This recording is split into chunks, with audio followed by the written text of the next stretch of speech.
This is Transistor.fm.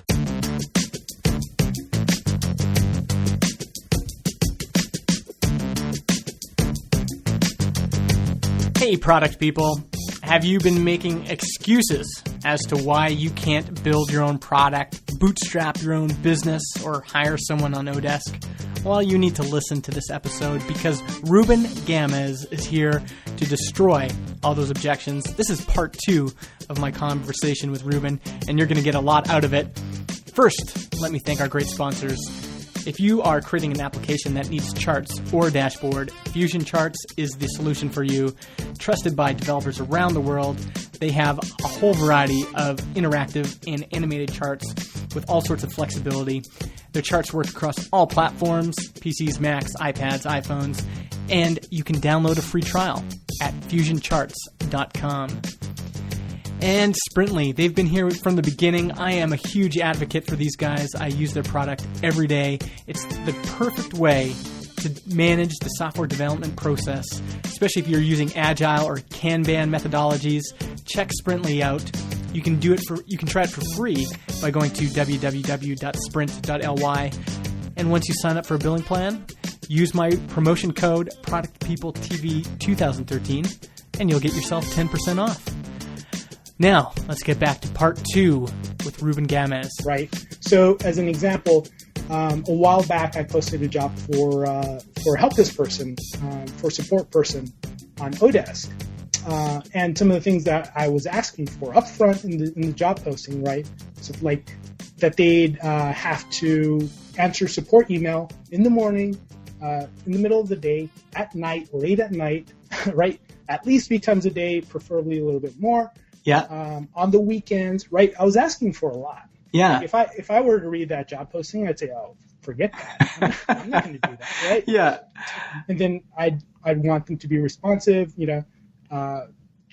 preferably, generally within like 1 hour or a couple of hours, they'd be able to get back to me most of the time. Right? Mm-hmm. And I got back some really great, amazing people. I was surprised at the quality of the people that I got back. And why do you think, why did so many quality people apply? I think that for jobs like that, they're generally easy, right? All you need is a computer. You need to be able to do some research online, use Microsoft Word or Office. So those jobs can be super appealing. Mm-hmm. to a lot of people, work from home jobs that give them a lot of flexibility. They're willing to, there are trade-offs, right? So they're willing to take that to be a little bit more responsive and maybe, do a little work kind of odd hours or whatever. Yeah. It gives them a lot more flexibility on other things. Yeah. And what's the kind of, let's say for a developer, what's the average rate for someone on Odesk? So there is no average rate. It depends on, like the country, and even then, it's just like it's all over the place, right? Yeah. So I can tell you what I've paid in the early days when I was building Bidsketch. Like I said, I didn't have a lot of money. I spent from like $6 an hour to up to $10 an hour. Wow, so super low. Yeah, super, right? Yeah. I averaged about 8. Nowadays, when I hire developers, I'm paying in the 20s. Okay, and talk us through that. Why the difference? The quality is it's way easier to find somebody that's of better quality, paying them like in the 20s. Mm-hmm. And it's easier to find. That's what I have to pay to find somebody that's in a closer time zone. Like now, both of the developers that I have are in Argentina. Right? Okay, yeah. And that's what I wanted. So it's a little bit more expensive. That said, the quality is excellent. Like in my old job where I worked, we were paying, like those developers were making close to like 6 figures a year, right? Yeah. The developers that I'm working with now, they're getting paid, in the 20s. And the ones that I've worked with before, from Odesk and all that, better than those developers. Wow. In the U.S. making, like close to 6 figures. Wow, because that's been the other kind of worry that a lot of people have is, that the quality won't be very good. But you're saying for yourself, when you at about $20 an hour from Argentina, that you're getting really great quality people from there. Yeah, like 25, 26. You have to think about like how much, whether or not it's great pay where they are, right? It's not about whether or not it's great pay like here in the U.S. or in Canada, right? Yeah. So sorry, you're saying and up to $26 an hour? Is that what you're saying? Yeah. So like one of them he actually requested to start off at like 20 and said like, okay, let's, after like a month, we'll go up a little bit. And then after another month, we'll go up a little bit.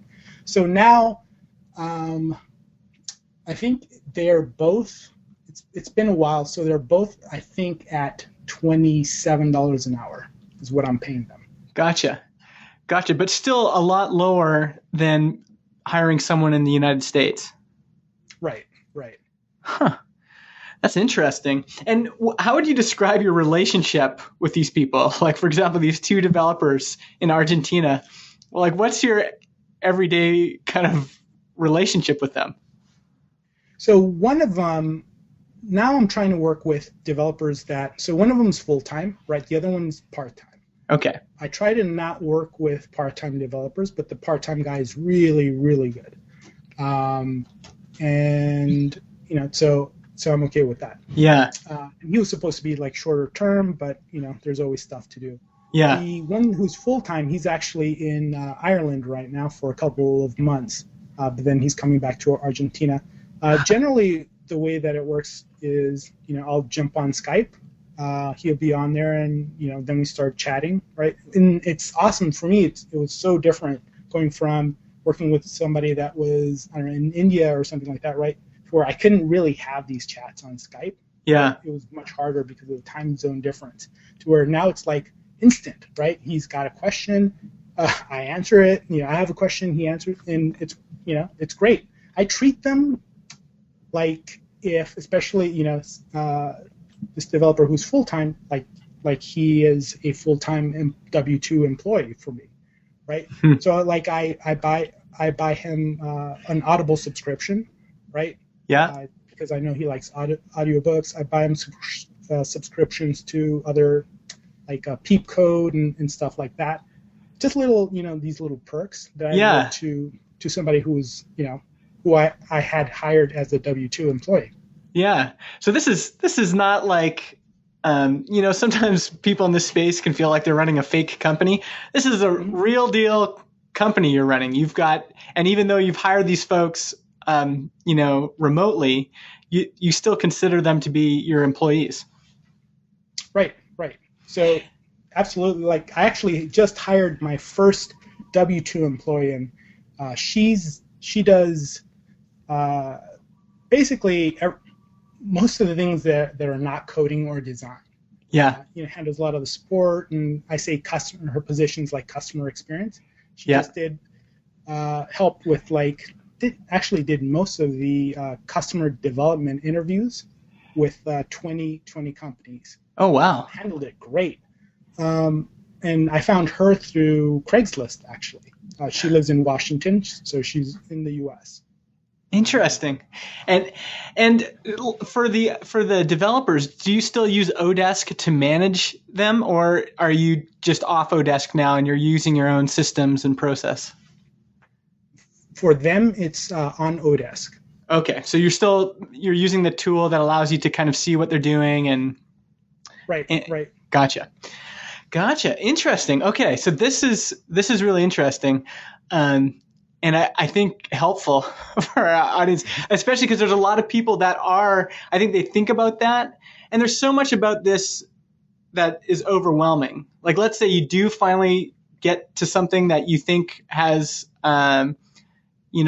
that is a legitimate pain point, and you have an idea of where you want to go.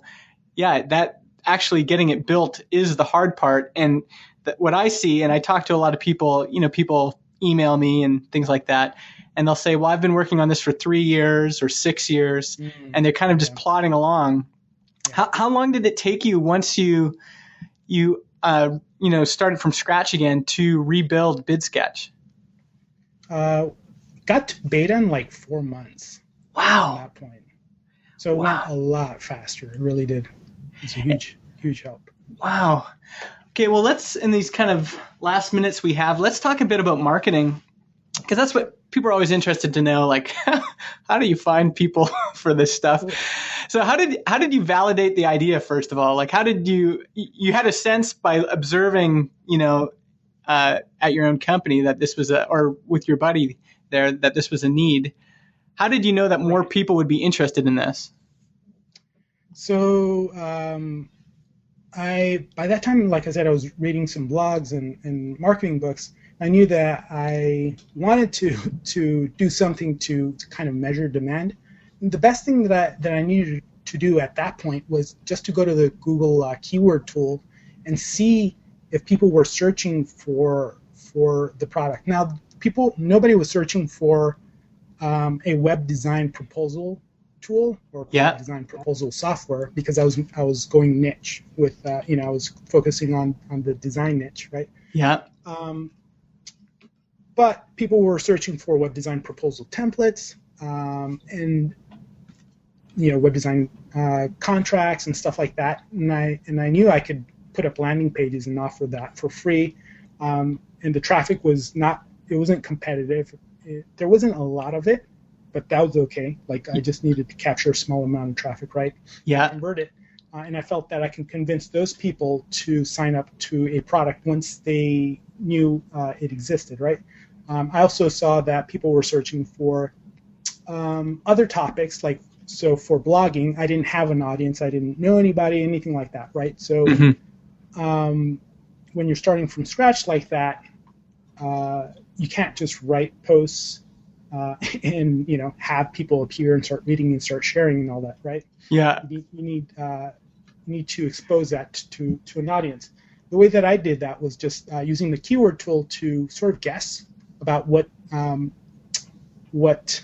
they might be searching for. So, I would type in stuff like charge for web design, and then it would give me hints, right, about suggestions about what they were actually searching for and how many searches people were doing a month for that. Yeah. So then, how to write a web design proposal, stuff like that, like a lot of how-to posts.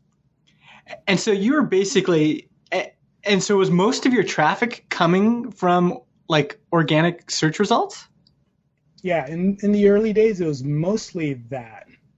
Wow. Mostly that. So whether it was, through those template pages or through those landing pages where I offered templates, later on the contract, or blog posts, even the blog posts, they were all like focused on keywords. Wow. And you're basically trying to get them to sign up for an email list, is that right? Right. So I had like the blog, and then I had in front of the blog, if you just went to the domain, you had a really simple landing page where it had like 2 sentences or something like that, a bullet list, 3 items describing the product, and then an email sign-up form. Huh. And give us a sense of numbers, like when you started, and what kind of traffic and what kind of sign-ups were you seeing? I have a really bad memory, so I hope I'm close to what they were actually. But I think I looked this up a while ago. I think it was like in between 2,000 to 3,000 uniques a month. So it wasn't a lot. Gotcha. But for me, it was a lot, right? Like, I mean, I had no website, had nothing, right? So I put something up. I have 0 visitors, right? Yeah. So I'm like slowly of like, 1, 2, 3, right? And then eventually get up to like 2,000 or 3,000 a month. I felt like, a huge amount of visitors, right? Yeah, that's significant. I know a lot of bloggers that have been going for a long time, and 2,000 visitors is a good month for them. It's especially interesting that you did this through, like, basically SEO, like keywords, targeting different keywords. I haven't heard of that approach before. Yeah, that was the only way that I knew of at the time. So I didn't know of like Hacker News or anything like that back then. And I mean, because a lot of people, what they do nowadays is, even back then, is basically write a post, try and get it on Hacker News, Yeah. and then maybe get some of that traffic to sign up to the email list. Yeah. And I probably would have tried some of that, but I think I would have still stuck with SEO because, like the Hacker News route or whatever it is, it just feels, I don't know. It's like with SEO, especially if you're going after keywords that aren't competitive, you can be a lot more sure about the results that you're going to get, right? It feels more like a gamble to go the Hacker News route. Yeah. I know it works really well for some people, and if it works, if you're the type of person that can make that work, I think it's great because you can get some as long as the product is aligned with that audience and all that stuff, right? Yeah. I think it can work out pretty well, but I kind of always just like the approach of like getting people that are searching for something, right? Like the intent, right? You know their mindset. They want something. You just give it to them, and try to get them to sign up on the list. Yeah. Well, this is probably a good time to talk about. I noticed that I think on Twitter we were talking about this, that you had said that you're not really into this kind of personality marketing and branding, that you would rather have kind of your company be the focus. Can you maybe just go into that a little bit? Yeah, so like I see this really big trend nowadays, and it's basically where people are doing a lot of work to position themselves as an authority, right, as an expert. And so that just goes against, like, my personality is just very different from that. I don't like all the attention. I don't like seeking attention. I'd rather my product get the attention or my product get famous, right, if you want to say that. Yeah. And me be famous. I don't want to be famous. I don't want to be known for anything. Yeah. I want my company and my product to be known. That's the way that I look at it. Because I don't want the worth of my company directly tied to me. Meaning that if I leave, or if I'm not around, or if I'm not answering emails or doing whatever, that people don't sign up, that my company is not worth anything because of it. Yeah. Right? I think that's a valid point. Especially when we were chatting about this before, I was thinking about that, and it was that exactly what you just said, that, if it's very personality driven, and this actually happened to, I think it was Ryan Carson was talking about this when he sold Future of Web Apps, his conference business. That almost derailed the whole negotiation because they were worried that business was too tied to him, right? It was called Carsonified. It was really a lot about him. So that's interesting that you're kind of setting this up so that Bidsketch is the focus, and you're involved in Bidsketch, you're the founder and all that, but you kind of play second fiddle to the product itself. Right, and it's not so much that, like, when somebody signs up, they get a welcome email, and it's from me, right? So it's not that they're everything's from like the Bidsketch team or something like that, right? To where it feels like you're dealing with Google or a really big company. So it's not anything like that. It's just about the amount of effort that I put into making myself into an authority or making myself famous or whatever, however you want to put that. I don't do that. So like if you look at my blog, nowadays I have several people contributing to the blog, and it's not like I could have hired several writers to ghostwrite and then put everything under my name if I wanted to outsource it, right? Or I could have written it myself or whatever. I don't do that. I have other people contributing. It's really high quality content for the product blog, and everybody writes under their own name, right? And I don't have a single writer doing it either because I don't want everything associated with that one single person either, right? Yeah. So people talk about it as, when they say they like the blog, they'll say they like the Bidsketch blog, right? They don't say they like my blog or this other person's blog. Right? Exactly. Yeah, I really like that. I think that's refreshing, especially for me. Like I naturally like attention, so that whole side definitely appeals to me, but I can see the wisdom in what you're doing, and I do. I mean, I also meet people that are maybe similar to you in the sense that they don't want attention, they don't want to play that whole game.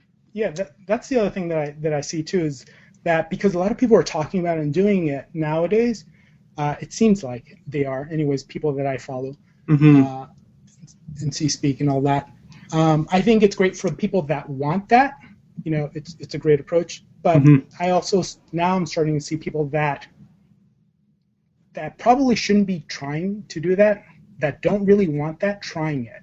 Yeah. You know what I mean? Yeah. And it's not really the best approach for them. Yeah. Like you really have to use what you have to your advantage, right? Stack the chips in your favor as much as possible. Yeah. Well, and there's a kind of a good forewarning there too. If you're thinking about, taking a vacation or selling your company or anything like that, there is something about if you've kind of built up this system that's all dependent on you and focused on you, that's a lot of pressure as well. Right. Yeah, like deliberately, as I've built Bidsketch, I've done it, like I know I can make more money if I do, like more, go for enterprise sales, do high touch stuff, whatever. I've like, through every step of the way, I've made sure to build something that is low maintenance, doesn't require me to always be there, doesn't require a lot of support, all this stuff, right? So I've put all these constraints in place, and I've grown maybe slower, but it's still been pretty good. How does that? I'm okay with it because I'm not tied to my business in that way, and I don't have just another job again. Yeah. How does that look practically? Like when you say that, it sounds a little bit like, what people joke about lifestyle business and things like that. Right. But what does that look like for you now? I mean, you talked, when we started this conversation, you talked about, working your butt off 3 hours every night on top of your work. What does it look like now for you as you're kind of managing this team and a product that's already going? So, I'll talk a little bit about what it was like a few months ago. I just took 4 months off, right? Wow. We had our first son, so he's not 9 months now. But during that period of time, it was just okay, I'm going to take some time off. And basically during that time, it was 5 minutes of 5-10 minutes of checking email, and then that's it, a day, right? So there wasn't much going on. There wasn't much going on the development side either, right? Yeah. I wasn't working with 2 developers. I knew I was going into that, so I kind of talked to the developer who was part-time, only one person at that point in time, and let him know what I was going to do, and that he was going to work less and on longer-term projects that were going to need less feedback from me. So then, so that was pretty easy. On the support side, I had somebody doing support, and then, it would just require very few emails from me on a daily basis, 1 email, if that, on a daily basis to manage. So that was really easy during that point. And then once I was ready to get to work again, right, because I had all these ideas and things that I wanted to do and grow faster and all that stuff. Yeah. Then I hired the full-time developer, and so now I have the full-time customer experience person, right? So I now have a small team, and I was really concerned about that. I kind of put that off for a while, and I talked to a lot of people because I think I told some, I don't remember who I told this to, but I said I don't want to hire an employee, a full-time person, because I feel like I need to be, I'm going to need to be at work, starting at 9 and then and leave at 5 or whatever, right? Yeah. If they don't see me working all the time, then how will they feel? Yeah. So that was a really big concern to me. But after talking to a few people, it was just I realized that a lot of it depends on the type of people that you hire and the expectations that you set up front. Yeah. So now that I'm wanting to work a lot, like I'll wake up, and not get to work until like 10, maybe 11. Generally about 10 in the morning. I'll work for about a couple of hours. Then I'll take like a long lunch, get back to work for another hour or two. Lately I've been working a little bit more, so maybe another 2 or 3 hours. So I don't really work like a full 8-hour day. It's more like 5 to 6 hours. Yeah. And that's a lot. Like that's the most I've worked in a long time. And then that's it. Wow. So your life really changed. You put in a lot of hard hours at the beginning, but now it sounds like you have a lot of flexibility.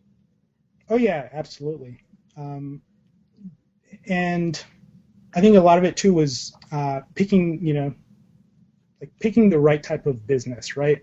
Mm-hmm.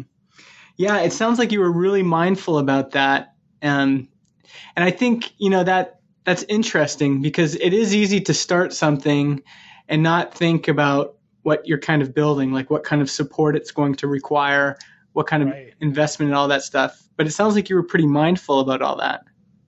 Yeah, that was a really big deal to me, early on, and even as I've developed and grown the product, and I'm doing a lot of stuff to move up the average revenue per customer, right, to make it more valuable to people and all this stuff. Mm-hmm. I'm always thinking about that and how it's going to impact, my personal life, right? Yeah. Interesting. Well, before we go, I'm just thinking about the product people audience. And, there's a lot of these folks that haven't built and sold anything before. What would you say? What should be their first couple steps? So, yeah, there's so much there. I would say that, one of the things that I just see most people not doing is taking action. So I see a lot of people, reading and listening to podcasts and stuff like that, which is great. But then they don't seem to be doing much with that, or they maybe come up with things that are too big, right? So I would say start with something really small and take some sort of action towards making that real, right? So like, for example, with Bidsketch, and I remember having this conversation with somebody at my old job who was asking me, what are your plans with it? Mm-hmm. It was never anything like, okay, well, it's going to be able to replace my salary and I'm going to quit and all this stuff, right? Yeah. It was just, I'm going to build something kind of small and focused, and I want to learn how to make money and, how to market a little bit. And then, maybe it's making a couple $1,000s a month, if I can get it up there. Mm-hmm. Then, I'll do something else. I'll launch something maybe bigger than that, right? So it just made it a lot easier for me to think of it in that way, because it wasn't like this huge thing, right, that was going to be a failure unless it, hit certain numbers and grew at a certain pace or anything like that. Exactly. I think that's really good advice. Let's leave it there. You can find Ruben on Twitter. He's at EarthlingWorks. And you can check out Bidsketch. It's bidsketch.com. And anything else that anywhere else people can find you on the web? No, I think that's mainly it. That's it. And the blog that he was talking about is bidsketch.com/blog. Thanks so much for your time, Ruben. Well, thanks. Thanks so much to Ruben Gamez for being on the show. You can follow me, Justin, on Twitter at MIJustin. And you can also check out our sponsors at Sprintly, thank them on Twitter, and FusionCharts.com. This month, the Product People Podcast celebrates its 1-year anniversary. Over this year, I've produced 50 episodes, interviewed over 25 guests, people like Jason Fried, DHH, Jason Calacanis, Dan Martell, Amy Hoy, so many great guests. I appreciate every one of them. And we've had over 100,000 downloads. I've showed up every week, and so have you. and I really appreciate you being a listener. At the end of the month, I'm planning on taking a break. The show won't go away permanently, but I'm definitely going to be stopping producing episodes for a while. So enjoy the next couple episodes we have until the end of October, and then keep us in your feed because you never know when we might pop up again. Thanks again so much for listening. I'll see you next week.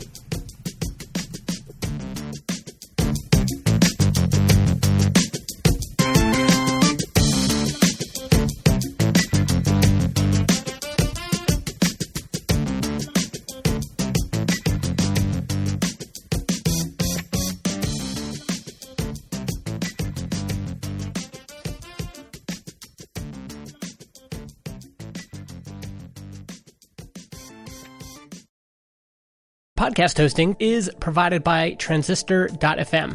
They host our MP3 files, generate our RSS feed, provide us with analytics, and help us distribute the show to Spotify, Apple Podcasts, and more.